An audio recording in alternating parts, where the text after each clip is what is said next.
Última parte de Zona Crítica, Marcelo Viso, ¿cómo andás? Marce, buenas noches. Buenas noches, Héctor, y buenas noches a todos en el piso, como siempre, ¿cómo están? Acá me apuntaban, dice todo que muy bien, acá me apuntaban que tenés el pelo un poquito largo, digo, imagínense Aviso hace 20 años, cuando era fan de Maiden, ese pelo era nada, era casi rapado como lo tenés ahora, Marce. Eh, no sé de dónde sacaste la idea del pelo largo, sí, hace muchos años atrás, más de 25, tenía el pelo mucho más, y tenía pelo en realidad, era otra persona, por así decirlo. Bueno, Marce, bueno. No se me ponga sensible, Viso, no se me quiebre, ¿eh? No, no, para nada, me extraña el dato porque muy poca gente lo conoce, Sabemos todo acá, eh, Marcelo, ¿no? Sabemos y todo, muy ¿no? poca gente se acuerda de esa época. Sabemos todo. Le pasamos el escáner como Marcelo Saín, le pasamos el escáner a todos. Marce, bueno, ¿cómo retomamos la charla de la semana pasada o de hace 15 días? Control de precios. ¿Ya hay algo Sí, para verificar, para mostrar, algo que se relevó? ¿Cómo sí, ves sí, esta primera parte? se ha relevado y eso es un poco lo que se estuvieron hablando en los últimos días. Obviamente tenemos solamente el número de inflacionario de septiembre. El número de septiembre es el 3,5%, eso ya lo conocíamos al final de octubre, a ese dato que aumenta un 1% más de lo que era el número de agosto, que estaba en el 2,5%. Lo que se está esperando para medir el ingreso, perdón, el ingreso, para medir si la medida estuvo bien, mal, bien implementada o no, va a ser el número de inflación que arroje el mes de octubre, que se va a Claro. conocer probablemente la semana que viene. Lo que se estuvo difundiendo hasta no hace mucho, en realidad fueron los últimos 2 días, fueron algunas encuestas acerca del nivel de cumplimiento de los precios. Lo que pasa es que se había publicado un listado con 1.650 productos, algunos estaban desfasados, discontinuados, en realidad algunos tenían, retrotraían el precio a los primeros días de octubre, era medio difícil de implementar en un primer momento, y bueno, obviamente lo que se estaba tratando de hacer era llevar y de alguna manera controlar que todo esto se cumpla, es decir, que se retrotraigan los precios y que no haya ningún desabastecimiento. Las cifras que arrojaban las cifras que arrojaron obviamente estos estudios es que para el caso de los hipermercados, las cadenas que comercializan alimentos, que son las más afectadas, ¿no? En este tema del control de precios, si bien hay que recordar, como lo hablamos hace unos días atrás, el control llega hasta jabones, hasta shampoo, toda una serie de productos de higiene personal, inclusive que no tienen relación con los alimentos, pero están reglados y tienen un precio establecido como máximo. Lo que se habla de estas cadenas, de las grandes cadenas, es que el cumplimiento ronda entre el 75 y el 80%, es decir, es un número de cumplimiento muy alto, cosa que no pasa en los comercios de cercanía, es decir, almacenes, kioscos o pequeñas despensas. En estos casos, ¿qué es lo que ocurre? Se han registrado y se ha visto que han empezado a haber aumentos de, por ejemplo, en mayonesas del 13%, en panes de molde del 10,7%, en cereales del 7,5%, en, por ejemplo, lo que decíamos, ¿no? Maquinitas de afeitar que son, o pasta dental, que son cuestiones de higiene personal, hubo un aumento para las maquinitas de afeitar del 7,1% y para la pasta dental del 6,8%. Que esto no está, digamos, va a ser muy difícil de alguna manera de controlar.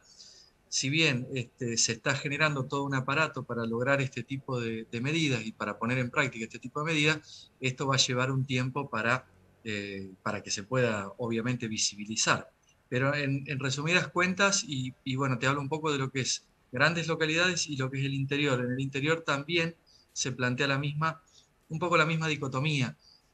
Las cadenas de supermercados que normalmente instalan en algún lugar cercano son las que están absorbiendo prácticamente están viendo un aumento en el consumo, es decir, un aumento en el gasto en este tipo de comercio en detrimento del gasto en comercio de cercanía. ¿Por qué? Porque obviamente la brecha en estos Claro, casos se vuelve un poco claro, más grande. claro. Es muy importante eso que ese dato que aportás es un dato nacional, más porteño, más de Buenos Aires o más general. Es más nacional. No Ah, tenemos todavía a nivel provincial específicamente resultados. Sí hay consultoras, obviamente, que han medido que lo que ellos teorizan lo miden en todo el país, pero lo veo más como una encuesta a nivel nacional, no lo veo como un resultado a nivel provincial y volviendo al punto, dentro de la provincia, ir al interior ya se volvería un poco más complejo. De hecho, uno mismo puede ver, yo resido en el interior de la provincia y puedo ver que en muchos de los casos no, si bien no es que no se cumpla, uno tampoco está con la lista de los 1.600 productos para saber cuál es el precio específicamente fijado por el Estado para un producto determinado. Podés ver, como en el caso de lo que hablamos la otra vez, marcas determinadas, como lo fue en su momento, y vuelvo a repetirlo, ¿no?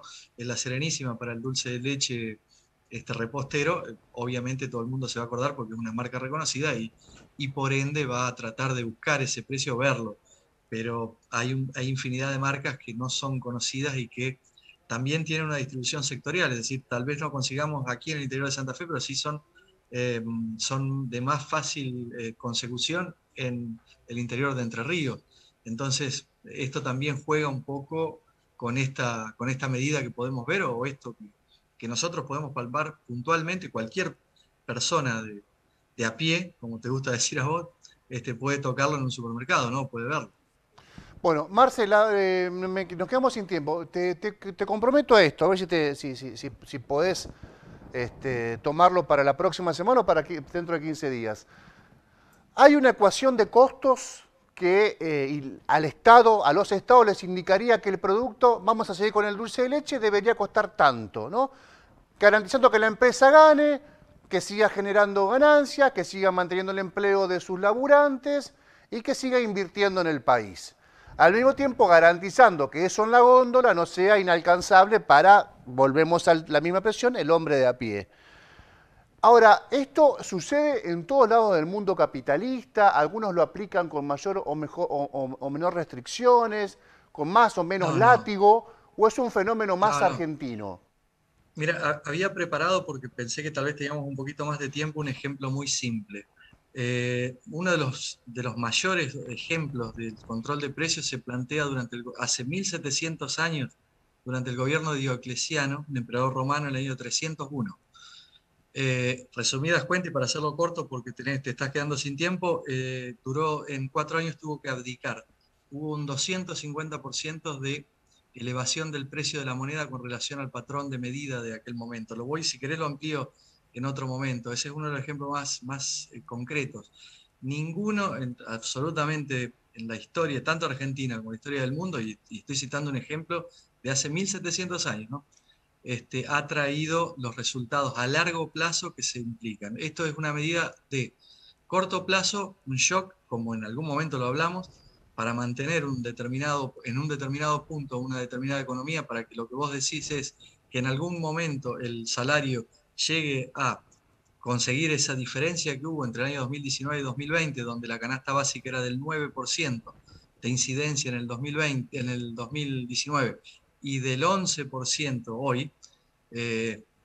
Si eso se logra, hay que volver atrás y dejar de implementar este tipo de medidas. Son insostenibles en el tiempo. Si bien ayudan en un momento, a la larga generan un problema. Pero esa ecuación, lo que vos decís, cambia de empresa a empresa. Estaría bueno charlarlo y desarrollar el tema porque obviamente no es un número exacto para todas las empresas, ¿no? Por supuesto, hay que ver transporte, hay que ver un montón de cosas. Si querés lo podemos charlar. Dale, dale. Gracias, Marce. Un abrazo grande.